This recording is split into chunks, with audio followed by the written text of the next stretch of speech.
अल्हम्दुलिल्लाह वस्सलातु वस्सलाम अला रसूलिल्लाह व अला आलिहि व सहाबिहि अजमईन अम्मा बाद अऊज़ु बिल्लाहि मिनश शैतानिर रजीम बिस्मिल्लाहिर रहमानिर रहीम वमा खलक़तुल जिन्ना वल इंसा इल्ला लियअब्दुन बिस्मिल्लाहिर रहमानिर रहीम अल्लज़ी खलक़ल मौता वल हयाता लियब्लुवकुम अय्युकुम अहसनु अमला रब्बि इश्रह ली सदरी व यस्सिर ली अमरी वहलुल उक़दतम मिन लिसानी यफ़क़हू क़ौली। শ্রদ্ধেয় বিশেষজ্ঞগণ, বক্তাগণ, অতিথিবৃন্দ, শ্রদ্ধেয় গুরুজনেরা, প্রিয় ভাই ও বোনেরা এবং সেই লাখ লাখ দর্শক যারা টিভিতে বসে এই অনুষ্ঠানটা দেখছেন, আপনাদের স্বাগত জানাই ইসলামিক সম্ভাষণে। আসসালামু আলাইকুম ওয়া রাহমাতুল্লাহি ওয়া বারাকাতুহু। আল্লাহর দয়া, শান্তি এবং রহমত আপনাদের সবার উপরে বর্ষিত হোক। আজকে আমাদের এই 10 দিন ব্যাপী আন্তর্জাতিক কনফারেন্সের শেষ দিনে আমি আপনাদের সামনে শেষ লেকচারটা দিচ্ছি। আমার এই লেকচারের বিষয় হচ্ছে আমাদের এই জীবনের উদ্দেশ্যটা কি। আমাদের মধ্যে কতজন মানুষ আসলে এই ব্যাপারটা নিয়ে চিন্তা করেছেন যে আমাদের জীবনের উদ্দেশ্যটা কি? আমাদের মধ্যে কতজন এই ব্যাপারটা নিয়ে ভেবেছেন যে আমাদের এই অস্তিত্বের উদ্দেশ্যটা কি? আমরা এখানে কি করছি, এখানে কেন এসেছি? আসুন এবার এই ব্যাপারটা আমরা বিশ্লেষণ করে দেখি। আমি এখানে দর্শকদের অনুরোধ করব, আপনাদের মধ্যে কেউ যদি কখনো এটা চিন্তা করে থাকেন যে আপনার জীবনের উদ্দেশ্যটা কি, তাহলে দয়া করে হাত তোলেন। আমি জানতে চাচ্ছি এখানে দর্শকদের মধ্যে কতজন এটা নিয়ে চিন্তা করেছেন যে আমাদের জীবনের উদ্দেশ্যটা কি।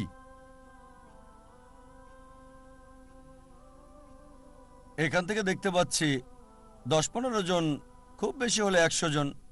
এখানে প্রায় 1 লাখ মানুষ আছেন। এটা 0.1%-এরও কম।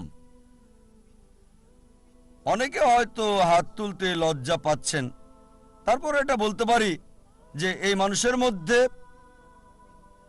0.1%-এরও কম এই ব্যাপারটা নিয়ে চিন্তা ভাবনা করেছেন যে আমাদের জীবনের উদ্দেশ্যটা কি।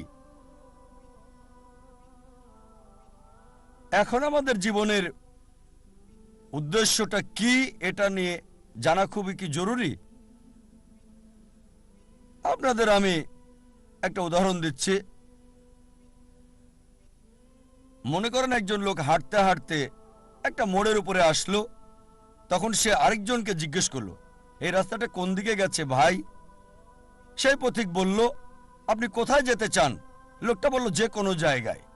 তখন পথিক বলবে, যে কোনো পথে চলে যান, কোনো সমস্যা হবে না। এখানে এই লোকটার কোনো উদ্দেশ্য নেই। লোকটা যেসব কাজ করে তার সেই কাজগুলো কোনো পার্থক্য সৃষ্টি করে না, কারণ সে কোনো গন্তব্যে যায় না। আমাদের মধ্যে অনেকেই ঠিক এভাবেই জীবনযাপন করছেন। আপনাদের আরেকটা উদাহরণ দিচ্ছি। মনে করেন একজন বিল্ডার একটা বিল্ডিং বানাতে শুরু করলো। বিল্ডিং এর ভিত্তি বানানোর জন্য সে মাটিতে বড় একটা গর্ত তৈরি করলো। তাকে প্রশ্ন করা হলো, আপনার এই বিল্ডিংটা কত তলা পর্যন্ত হবে? সে বলল, আমি জানি না। বিল্ডিংটা কত স্কয়ার ফিট জুড়ে বানানো হচ্ছে? সে বলবে, চিন্তাই করিনি। সেই বিল্ডারের কোনো উদ্দেশ্যই নেই।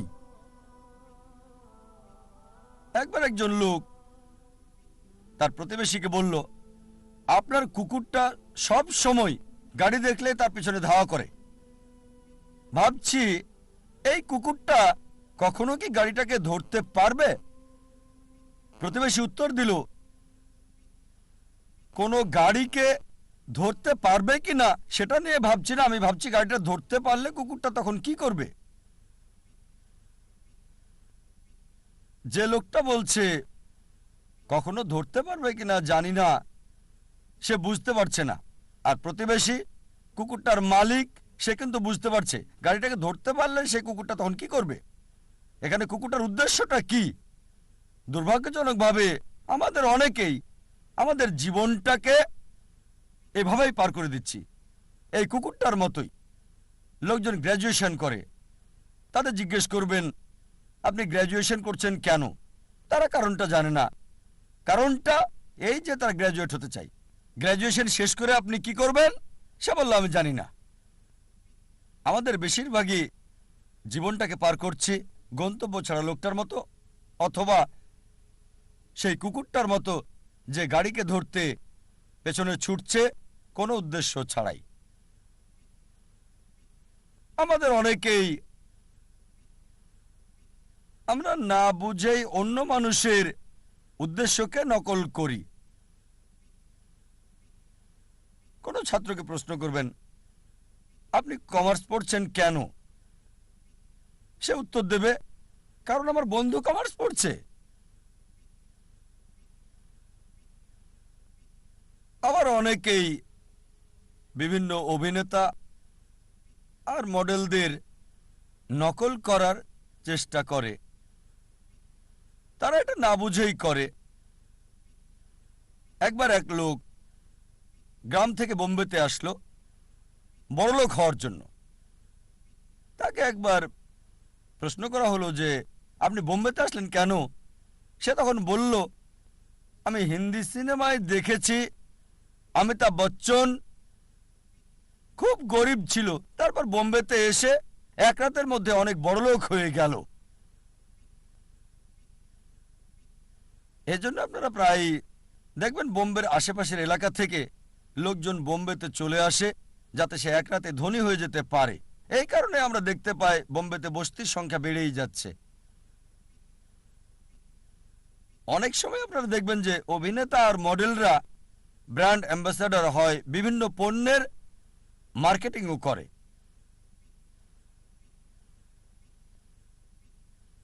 একজন একটা নতুন গাড়ি কিনলো, হুন্ডাই i10। তাকে প্রশ্ন করা হলো আপনি এই গাড়িটা পছন্দ করলেন কেন, হুন্ডাই i10। সে বলল আমার প্রিয় অভিনেতা শাহরুখ খান, তার একটা হুন্ডাই i10 আছে। আমি জানি না যে শাহরুখ খান ওই অ্যাড ছাড়া আর কখনো হুন্ডাই i10-এ বসেছেন কি না। তিনি হয়তো চালান মার্সিডিজ অথবা BMW অথবা এরকম কিছু। আমার সন্দেহ তার i10 আছে কিনা।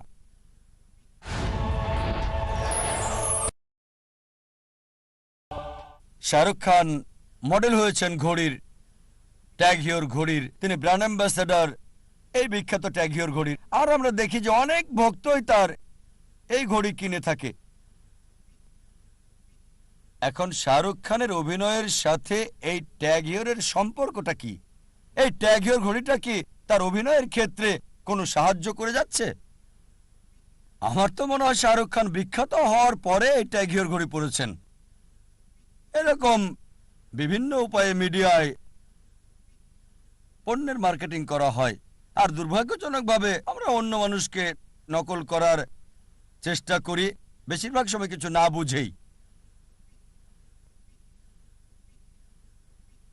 মনে করেন একজন ধনী লোক একটা টেক্সটাইল মিল কিনল। প্রশ্ন করা হলো আপনি এই টেক্সটাইল মিল কিনলেন কেন? সেই লোক বলল যে আমি খোঁজ খবর নিয়ে জানতে পেরেছি টেক্সটাইল ব্যবসায় অনেক বেশি লাভ করা যায়। তারপর জিজ্ঞেস করা হলো আপনার কাছে কি কোনো ভালো রিপোর্ট আছে? সে বলল না। ব্যবসা দেখাশোনার জন্য কি কাউকে ঠিক করেছেন? কাউকে সেই কোম্পানির চিফ এক্সিকিউটিভ অফিসার কি বানিয়েছেন? সে বলল না। এখানে কত পার্সেন্ট লাভ করতে চান? আমি জানি না। তারপর কাঁচামাল কোথা থেকে কিনবেন? ওটা তো চিন্তা করিনি। আপনি টেক্সটাইল বিক্রি করবেন কোথায়? সে বলল জানি না।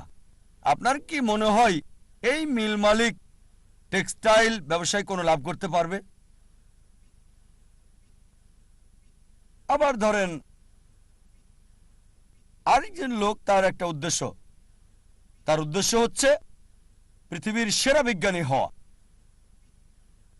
সে কি করলো? সে তখন পৃথিবীর প্রথম মানুষ আদম আলাইহিসসালাম থেকে শুরু করে এ পর্যন্ত মানুষের ইতিহাস পড়ল। এভাবে অনেক পড়াশোনা করে জানতে পারলো যে পৃথিবীর ইতিহাসে এ পর্যন্ত সবচেয়ে সেরা বিজ্ঞানী স্যার আইজ্যাক নিউটন। আর এই কথাটা সঠিক। এটা জানার পর সে কি করলো? নিউটনের মতো হওয়ার জন্য সে মাথার চুল লম্বা রাখতে লাগলো, আইজ্যাক নিউটনের মতো কার্লি। তারপর জুতা পরতে লাগলো তার মতো। তারপর সে জামা কাপড়ও পরতে লাগলো। সেই লোক কি নিউটনের মতো বিজ্ঞানী হতে পারবে? তার একটা উদ্দেশ্য আছে, তবে প্ল্যানিংটা হচ্ছে ভুল। প্ল্যানিং অবশ্যই আছে, সে বিজ্ঞানীদের নিয়ে পড়াশোনাও করেছে, কিন্তু প্ল্যানিংটা ছিল ভুল। এবার মূল প্রশ্নে আসি যে আমাদের জীবনের মূল উদ্দেশ্যটা কি? পৃথিবীতে আমাদের এই অস্তিত্বের উদ্দেশ্যটা কি? আপনাদের কি মনে হয় কে এই প্রশ্নের সঠিক উত্তরটা দিতে পারবেন যে পৃথিবীতে আমাদের জীবনের উদ্দেশ্যটা কি? কে? ডাক্তার জাকির নায়েক পারবেন? অবশ্যই এর উত্তর হবে না। তাহলে কি বিজ্ঞানীরা এই প্রশ্নের উত্তর দিতে পারবেন? এবার উত্তর না। তাহলে কি দার্শনিকরা এর উত্তর দিতে পারবেন? তারাও পারবেন না। এই প্রশ্নের সবচেয়ে সেরা উত্তর যে আমাদের জীবনের উদ্দেশ্যটা কি, এর উত্তর দিতে পারবেন আমাদের স্রষ্টা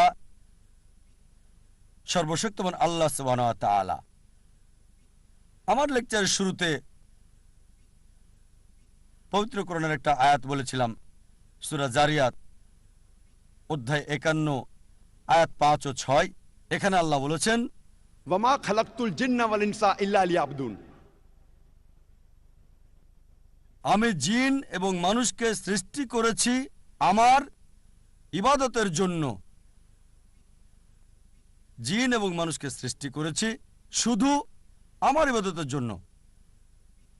এখানে আরবি শব্দ হচ্ছে ইবাদা, মূল শব্দ আব থেকে এসেছে, যার অর্থ চাকর, এর মানে দাস।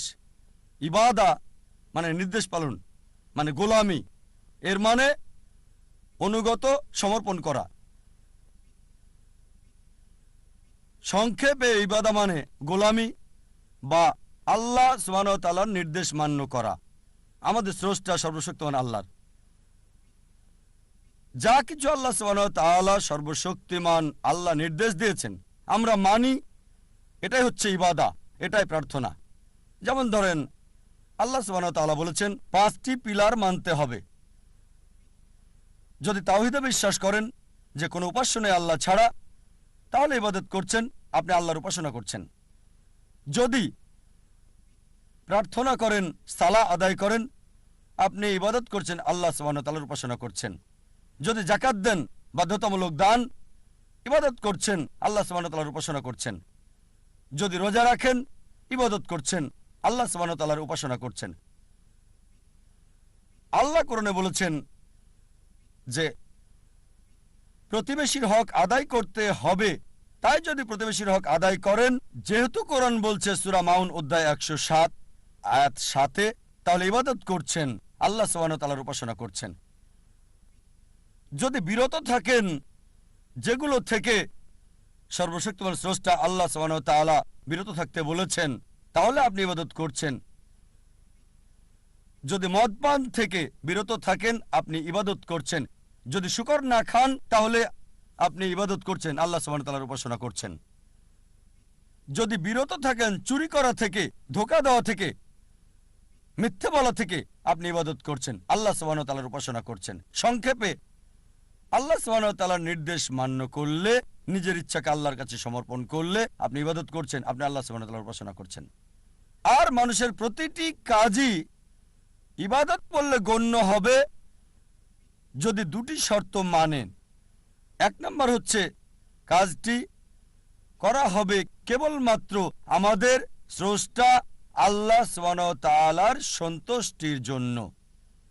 2 নম্বর হচ্ছে কাজটি করা হবে সুন্নাহ অনুসারে, সর্বশেষ এবং চূড়ান্ত নবী মুহাম্মদ সাল্লাল্লাহু আলাইহি সাল্লাম যেভাবে করেছেন। যদি আপনার কাজে এই দুটো বিষয় থাকে, প্রতিটি কাজই ইবাদতের অন্তর্ভুক্ত হয়ে যাবে, প্রার্থনা বলে গণ্য হবে। যখন কোনো যন্ত্র কিনেন, সেই যন্ত্রের সাথে একটা নির্দেশিকা বই দেওয়া হয়। যদি আপনি মানুষকে মেশিন বলে ধরেন, তাহলে একমত হবেন যে মানুষ হচ্ছে সবচেয়ে জটিল মেশিন এই পৃথিবীর বুকে। আপনার কি মনে হয় না এই মানুষের জন্য এই মেশিনের নির্দেশিকা বই দরকার আছে? মানুষের জন্য সর্বশেষ এবং চূড়ান্ত নির্দেশিকা বই হচ্ছে পবিত্র কোরআন। পবিত্র কোরআন আল্লাহ সুবহানাহু ওয়া তাআলার সর্বশেষ এবং চূড়ান্ত নির্দেশ, যা সর্বশেষ ও চূড়ান্ত নবী মুহাম্মদ সাল্লাল্লাহু আলাইহি ওয়াসাল্লামকে দেওয়া হয়েছে। সর্বশেষ ও চূড়ান্ত নির্দেশিকা মানব জাতির জন্য। কোনটা করবে আর করবে না, কিভাবে একজন মানুষ জীবনযাপন করবে, তা দেওয়া আছে এই নির্দেশিকা বই পবিত্র কোরআনে।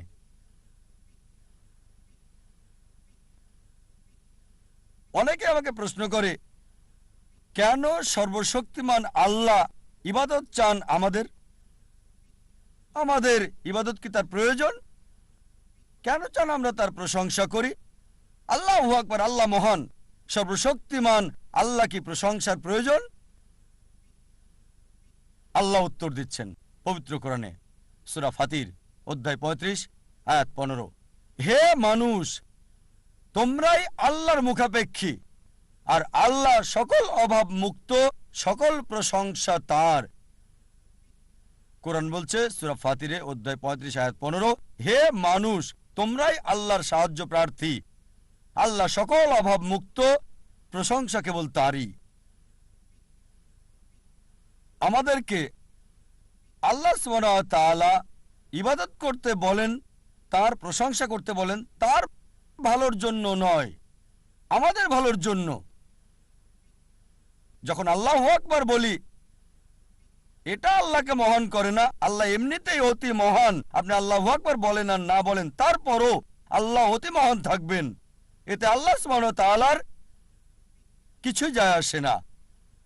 তবে আল্লাহ সুবহানাহু ওয়া তাআলা চান আমরা তার প্রশংসা করি, কারণ তিনি আমাদের মানসিকতা বোঝেন। আমরা মানুষরা যখন কারো প্রশংসা করি, যখন মহান বা বিখ্যাত কাউকে চিনি, আমরা সাধারণত তার কথায় মেনে চলি। যেমন ধরেন, আপনার মার হার্ট অ্যাটাক হয়েছে,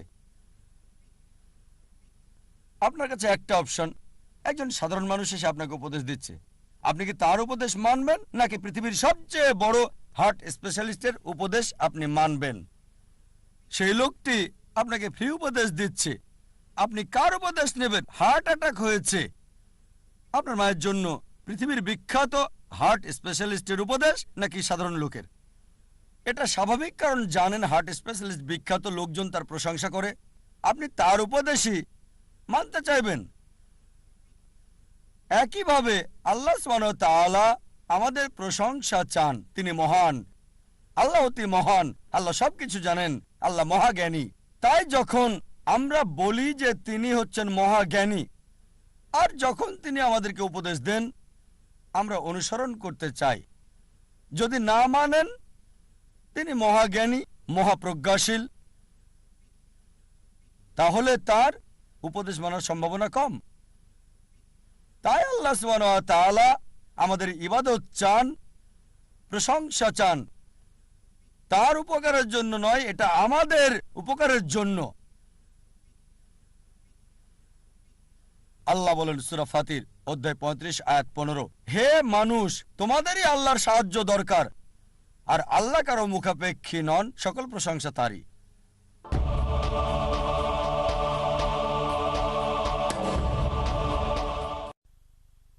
আল্লাহ সুবহানাহু ওয়া তাআলা আমাদের ইবাদত চান, প্রশংসা চান, তার উপকারের জন্য নয়, এটা আমাদের উপকারের জন্য।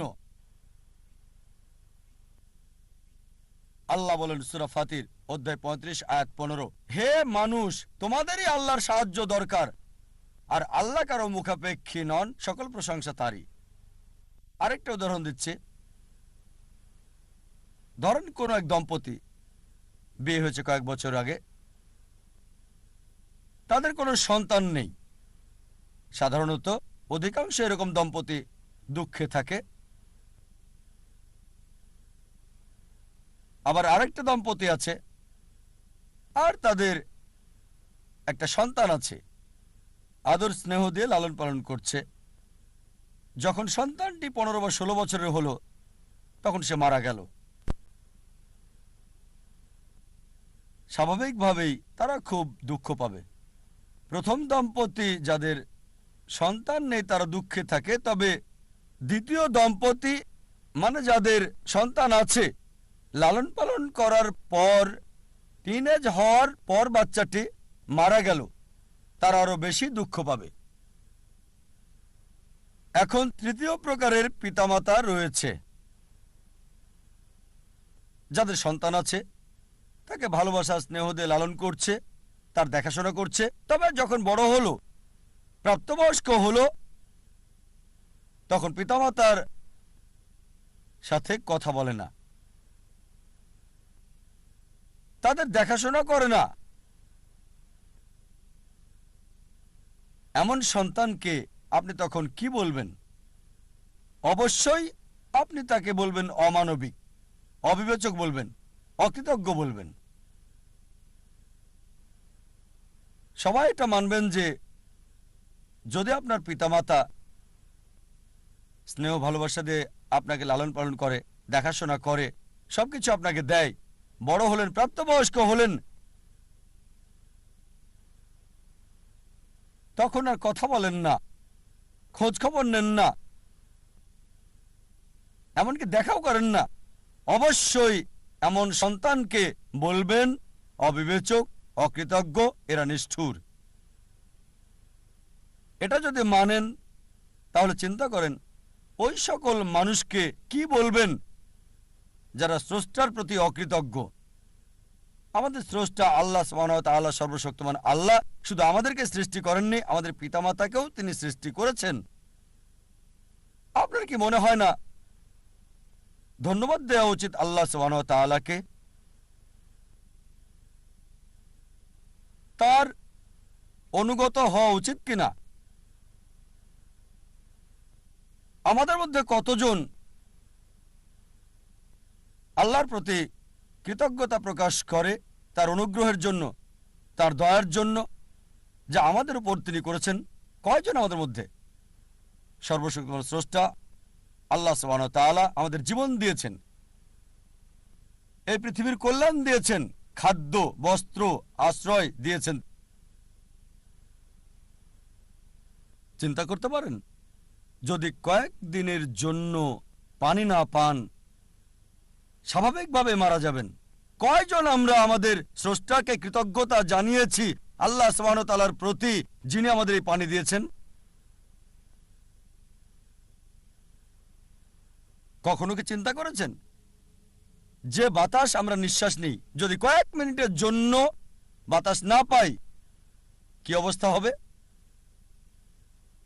অবশ্যই মারা যাব। কয়জন আমরা স্রষ্টাকে ধন্যবাদ দিয়েছি আল্লাহ সুবহানাহু ওয়া তাআলাকে এই বাতাসের জন্য?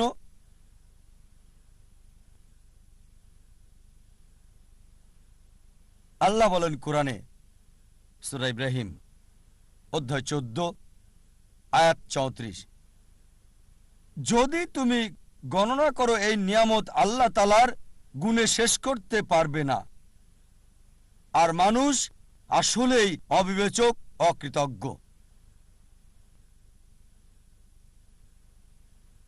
আল্লাহ কোরআনে বলেন সূরা আদিয়াত অধ্যায় 100 আয়াত 6, ইন্নাল ইনসানা লিরাব্বিহি লাকনুদ। বস্তুত মানুষ তার প্রতিপালকের প্রতি বড়ই অকৃতজ্ঞ। আল্লাহ অনেক জায়গায় বলেছেন যে বস্তুত মানুষ তার রবের প্রতি অকৃতজ্ঞ। আল্লাহ সুবহানাহু ওয়া তাআলা আমাদের প্রশংসা আর উপাসনা চান তার নিজের জন্য নয়, আমাদের কল্যাণের জন্যই, মানুষের কল্যাণের জন্য।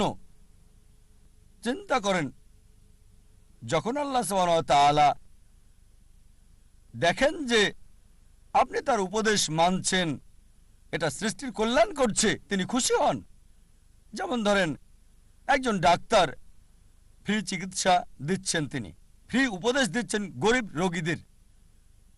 এবার দেখেন, যদি সেই রোগী ডাক্তারের দেওয়া পরামর্শ না মানে, ডাক্তারের কেমন লাগবে? আর যদি ডাক্তারের উপদেশ মানে, এতে ডাক্তারের উপকার হবে না, কারণ তিনি ফ্রি দিচ্ছেন। উপকার হবে আপনার। আর যখন তার উপদেশ মানেন, ডাক্তার খুশি হয়, অন্তত আমার রোগী এখন ভালো আছে। আল্লাহ সুবহানাহু ওয়া তাআলা ডাক্তারেরও ডাক্তার, বড় ডাক্তার।